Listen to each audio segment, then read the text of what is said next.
Hey everybody, thank you for joining me today. My name's Dylan and we're going to recap the book of Exodus. Now before we get to that, I have a question for you. Have you ever attended a wedding? Well, I'm married, so obviously I have attended one, and I can tell you that even more exciting than what happens at the altar, even more exciting than the vows and the I-dos, is this beautiful moment when the bride enters through double doors, much like these, and she comes in and everybody has this kind of wow moment. Now, what is it about that moment that makes it such an awe-inspiring thing? Is it because of her expensive hairdo? Is it because of her glowing dress? Is it because of her expensive manicure? Maybe. I think that it's probably because for the first time that day, everybody gets to see the bride in her full glory. This beautiful fullness of her glory. Now let's jump over to the book of Exodus. In Exodus, we see God who calls this man named Moses to be his spokesperson, his miracle worker, his signs worker, and his liberator of his people in Egypt. Moses goes to Pharaoh and says, "Hey man, you're going to let my people go."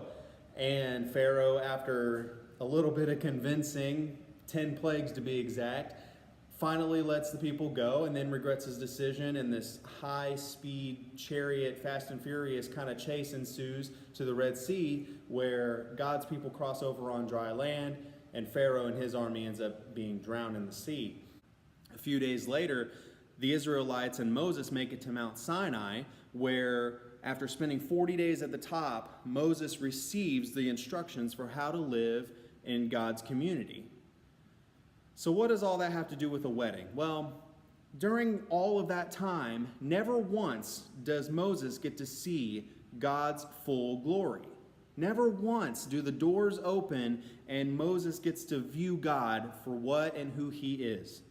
So instead, God has chosen to reveal himself in little bits and pieces here and there, in things that we would expect, like the Bible, or prayer, or worship music, or creation.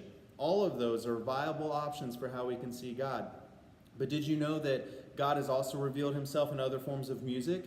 That God has revealed himself in art and even dancing? Your task this week is to engage in as many different ways as possible, to paint a picture, to dance in your living room, and definitely read your Bible.